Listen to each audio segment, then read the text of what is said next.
చంద్రబాబు గారి టైంలోనే నిజాయితీ గల అధికారిగా పేరు తెచ్చుకుని తెలుగుదేశం హయాంలోనే అద్భుతమైనటువంటి పనులు చేసి పెట్టి ఆ తర్వాతన వైసీపీ అధికారంలోకి వచ్చినటువంటి సందర్భంలో ముఖ్యమంత్రి కార్యాలయంలో అధికారిగా వెళ్ళి ఆ తర్వాతన విద్యాశాఖ అధికారి కూడా వెళ్ళి ఆ సందర్భంగా ఉపాధ్యాయుని పనులు చేయమన్నందుకు వివాదాస్పదవుడైనటువంటి వాడు ప్రవీణ్ ప్రకాష్. హానెస్ట్ ఆఫీసర్, లంచాలు తినని అధికారి, సిన్సియర్గా పనిచేయమన్నప్పుడు ఎవరికైనా కడుపు పండుతూ ఉంటుంది. అదే సమస్య తప్పించి అతని దగ్గర ఎలాంటి కరప్షన్ లేదు. బట్ వీళ్ళు రాగానే అతను వీఆర్లో పెట్టేటప్పటికి కోపం వచ్చి రాజీనామా చేసేసి వెళ్ళిపోయాడు. 21 రోజులు వీఆర్ఎస్ తీసేసుకుని వెళ్ళిపోయాడు. అతన్ని ముందు ఆవేశంలో చేస్తే వెనక్కి మళ్ళీ రావడానికి ఆ వీఆర్ఎస్ అప్లికేషన్ని విత్డ్రా చేసుకోవడానికి ట్రై చేస్తే ఫోన్ చేసి బెదిరించారంట.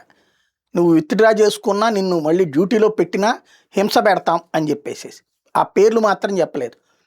అంటే బెదిరించేశారు. ఒక ఐఏఎస్, ముఖ్యమంత్రి కార్యాలయంలో పనిచేసిన ఐఏఎస్ అధికారిని బెదిరించేశారు. నెంబర్ 1. నెంబర్ 2 వచ్చేటప్పటికి చివరికి అప్పుడు ఉన్నటువంటి చీఫ్ సెక్రటరీ నీరబ్ కుమార్ దగ్గరికి వెళ్తే కూడా ఎందుకబ్బా నువ్వు ఇవ్వలేము, గవర్నమెంట్ ఒప్పుకోదు, నువ్వు ఆల్రెడీ వీఆర్ఎస్ పెట్టేసావు కదా, వెళ్ళిపోమని చెప్పేశారు. కాబట్టి వెళ్ళిపోయాను. ముందు నేను చేసేసినా మా ఇంట్లో అమ్మా నాన్నలు ఇబ్బంది పడ్డారు, బాధపడ్డారు, అందుకని నేను విత్డ్రా చేసుకుందాం అంటే వద్దనుకున్నా. ఇట్లా చేశారు, బెదిరించారు అన్నట్టు ఇప్పుడు చెప్తున్నారు ఆయన.